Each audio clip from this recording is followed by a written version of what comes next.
Kishi so'radi, Mubashshir Ahmadni nega ko'tarib ketishdi deb so'radi.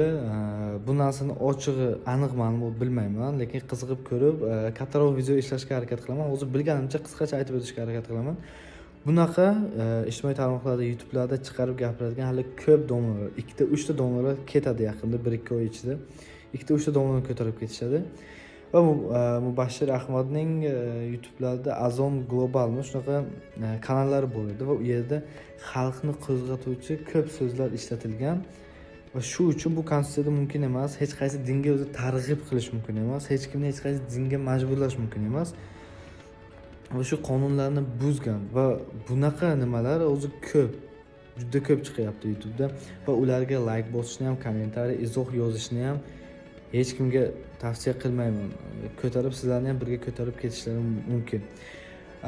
Ko'p kishi hozir video yasab qo'yyapti, din o'lyapti, O'zbekistonda islom o'lyapti deb. Yo'q, bu aslida bizni o'ylab qilinayotgan ishlar. Aslida bu narsani tushunmaydi, o'zi negativni portlashadi kommentariyada, bu ham mayli. Va bunaqa Mubashshir Ahmadning tarafini olib video chiqarishni hech kimga maslahat bermayman. Bu ham sizlar Mubashshir Ahmadning orqasidan ketasizlar. Agar bu oddiy narsa bo'lar edi, Mubashshir Ahmad O'zbekistonda turib ijod qilardi.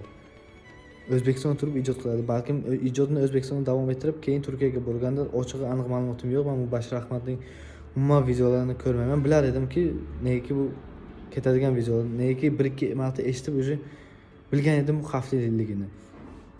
Va keyinchalik agar u haq bo'lganida, o'zi prav bo'lganida O'zbekistonda qolar edi. Hech qachon Turkiyaga qochmas edi. Va Mubashshir Ahmadni xalqaro qidiruvga berishdi. Xalqaro qidiruv. Bu degani butun dunyoga e'lon qilishdi. Mubashshir Ahmadni bizga topib beringlar deb. Bu aslida davlatga katta minus ishlaydi, ham moliyaviy tomonlama, ham obro'y tomonlama. Lekin butun dunyoga bizga Mubashshir Ahmadni topib beringlar deb xalqaro qidiruvga berishdimi? Demak, orqasi dabdalodan Mubashshir Ahmaddan. Shuning uchun Mubashshir Ahmaddan yomni olib chiqish ham kerak emas, hech qanaqa yaxshilash ham kerak emas. Biron gap bo'lmasa, hech qachon davlat xalqaro qidiruvga bermaydi va hech qachon Mubashshir Ahmad ham qochib ketmas edi.